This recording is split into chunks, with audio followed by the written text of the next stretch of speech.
இன்னைக்கு வந்து 2026 இப்போ தேர்தல் அறிக்கையை தயாரிக்கிறதுக்கு குழு போடுறீங்க பெரிய விளம்பரத்தோட. ஏங்க நீங்க 21ல கொடுத்த அறிக்கையிலேயே பலதை நிறைவேற்றாம சந்தி சிரிக்குதுங்க. யாரை ஏமாற்ற கனிமொழி தலைமையில் இவர்கள் குழு போடுகிறார்கள்? 2021 தேர்தல் அறிக்கையில சொல்லப்பட்டதுல முக்கியமான பல விடயங்கள், பல வாக்குறுதிகள் இன்னைக்கு நிறைவேற்றப்படவில்லை. ஆனா ஆல்மோஸ்ட் நிறைவேற்றிட்டு தவறான தகவலை அவர்கள் சொல்லுகிறார்கள். நான் நீட்டை கூட விட்டுறேன், அதுவாது வேற விஷயம், அது தெரிஞ்ச போய் சொன்னாங்க. முக்தாய்ப்பான திட்டங்கள், பழைய ஓய்வூதிய திட்டம்னாங்க. அந்த குழுவில் அன்னைக்கும் பிடிஆர் இருந்தாரு, இன்னைக்கும் இருக்காரு. ஆனா அன்னைக்கு இருந்த பிடிஆர் 21ல தேர்தல் அறிக்கையில் இருந்த பிடிஆர் கவர்மெண்ட் வந்து 3 மாசம் ஆகஸ்ட் மாசம் சட்டசபையில் என்ன சொன்னாரு, பழைய ஓய்வு திட்டம் சாத்தியம் இல்லைன்னாரு. இப்போ அது 6000க்கு குழு மேல குழு போட்டுக்கிட்டு இருக்கீங்க. நகை கடன் ரத்து என்னாச்சு? கல்வி கடன் ரத்து எவ்வளவு பெரிய மோசடி.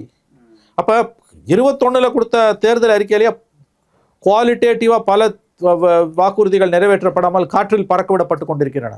இதில் அடுத்த எலெக்ஷனுக்கு குழு அமைச்சிட்டீங்க நீங்க. ஆகவே இந்த அரசாங்கத்தை பின் டவுன் பண்றதுக்கு இன்னும் நிறைய விஷயங்கள் இருக்குது. அதையும் விஜய் பேசி இருக்கலாம். இன்னைக்கு ஏதோ சும்மா அந்த 207 பள்ளிகளை பத்தி பேசினது பெரிய விஷயம் எனக்கு தெரிஞ்சு.